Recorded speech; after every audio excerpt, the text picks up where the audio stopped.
Dry ফ্রুটগুলো ভেজে নিয়েছি, যেটা হচ্ছে কাজু আর আমি কিশমিশে দিয়েছি ড্রাই ফ্রুট বলতে। তারপর সেখানে সেই ঘিতে আমি দিয়ে দিয়েছি গাজরগুলো, আর গাজরগুলো দেওয়ার পর গাজরগুলোকে একটা ম্যাশার দিয়ে সুন্দর করে আমি ম্যাশ করে নিয়েছি।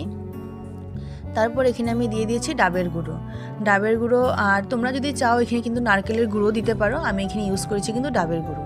তারপর ডাবের গুঁড়ো দেওয়ার পর এখানে আমি দিয়ে দিয়েছি ড্রাই ফ্রুটগুলো, কাজু কিশমিশ যেগুলো আমি ভেজে রেখেছিলাম সেগুলো দিয়েছি, আর এখানে দিয়ে দিয়েছি আমি চিনি। আর যেহেতু আমি আধা কেজি গাজর নিয়েছিলাম, তো আমি একটা চায়ের কাপ দিয়ে মানে মেপে নিয়েছি, আধা কাপ চিনি দিয়েছি, কারণ বেশি মিঠা হয়ে গেলে কিন্তু ঘরের অনেক মানুষই খেতে চায় না, তার জন্য। তো এখানে তারপর আমি দেখো এগুলোকে ভালো করে সুন্দর করে মিক্স করে নিয়েছি। মিক্স করার পর এখানে আমি দিয়ে দিয়েছি 1 চামচ ঘি, আর এই ঘিটা কিন্তু আমি অন্নপূর্ণ ঘি ইউজ করেছিলাম, কারণ অন্নপূর্ণ ঘি দিলে না তার সেন্টটা খুব সুন্দর আসে। তারপর যেটা মানে পাউডার দুধের গুঁড়ো থাকে আমুল স্প্রে, সেটা আমি 1 চামচ দিয়েছি, আর আমি এখানে বাকি দুধ